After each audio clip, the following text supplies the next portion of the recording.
The State of the Nation address is a disgraceful piece of pageantry that needs to be scrapped. Here's why. On Thursday night, South Africa tuned in for the State of the Nation address. Of course, what we saw before us was a notable evening of fine pageantry, with politicians far and wide convening in Cape Town, driving in their luxury automobiles, getting out of the cars with their finest garments on display for everybody to see, enjoying the evening, eating the finest food, speaking with reporters, basking in the limelight. But while it may have seemed like a very pleasant affair on the surface, it is an utter disgrace. And I, for one, am horrified. And I can tell you that as soon as I show you the figures that I've uncovered from this event, you too will want it to be abolished once and for all. But before we get into it, could I please remind you to subscribe to the channel? It's entirely free and all you have to do is click on the subscribe button below the video.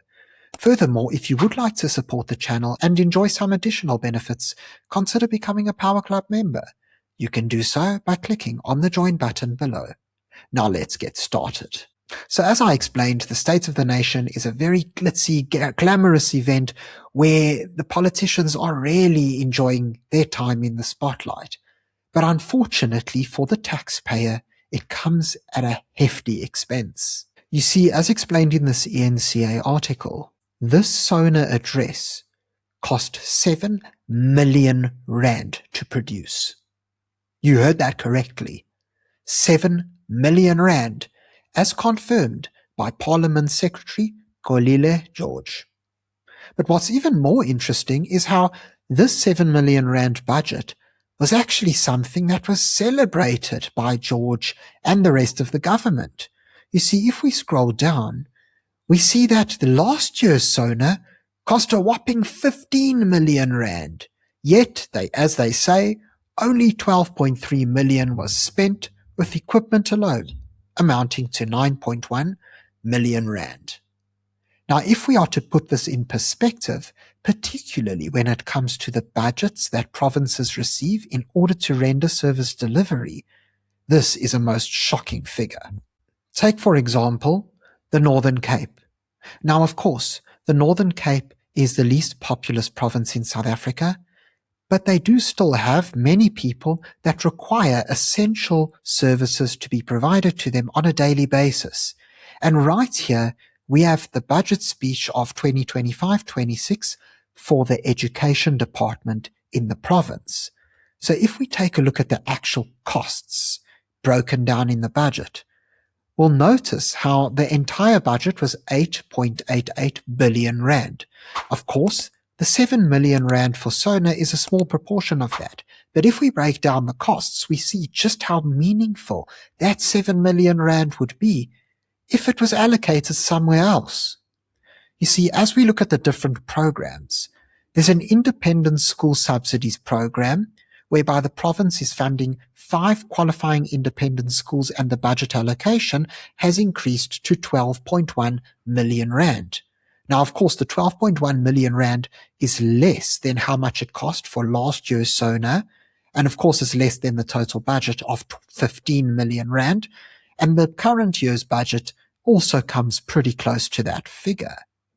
Furthermore, there are also other programs that are aimed at helping to enhance learners' skills. So, for example, coding and robotics is something that's heavily focused on, as it should be, because these are skills that are forward-thinking and will certainly be the sort of technical skills that students need in the future, particularly as technology continues to advance. But if we take a look at the money being allocated towards this, we see that 4.5 million rand was allocated for training, resources, and mop-up sessions. And this is specifically for unplugged resources aimed at strengthening learners' cognitive and motor skills. Now, just take that in for a moment. 4.5 million rand was allocated for the entire year for the province of the Northern Cape. Yet it cost 7 million rand to host the SONA, which was just one evening of pageantry and did absolutely nothing to benefit any of the people of South Africa.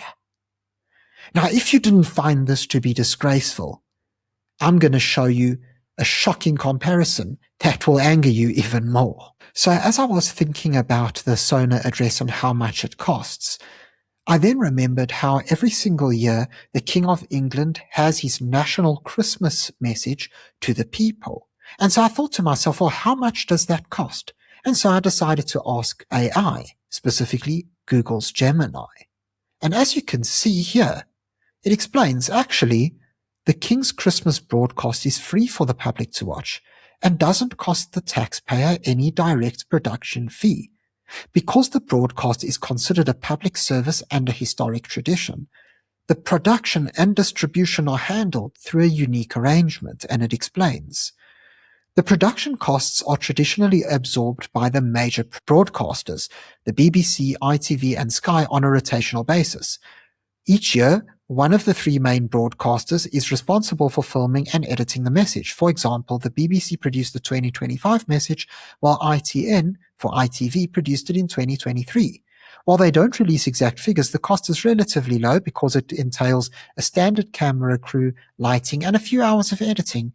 They consider it part of their public service remit. The King is not paid for the broadcast. It is considered one of his official duties as sovereign. Unlike most of his public appearances and speeches, this message is one of the few times he speaks without government advice, meaning the words are his own, rather than by the Prime Minister's office. And so there you have it. The UK, which is a much more expensive country than South Africa, of course, they have a much more powerful currency, does not charge the taxpayer a dime for this public address, which happens every year, just like SONA. And so my question to the South African government is, why can't you do the same?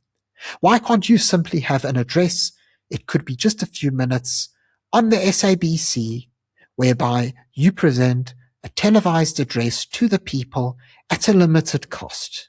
But sadly, I think we all know the answer to that question. Thank you very much for tuning into this video. If you found it informative, please remember to subscribe to the channel for more content. Until next time, I'm Matthew Cohen, and this is the Power Pod.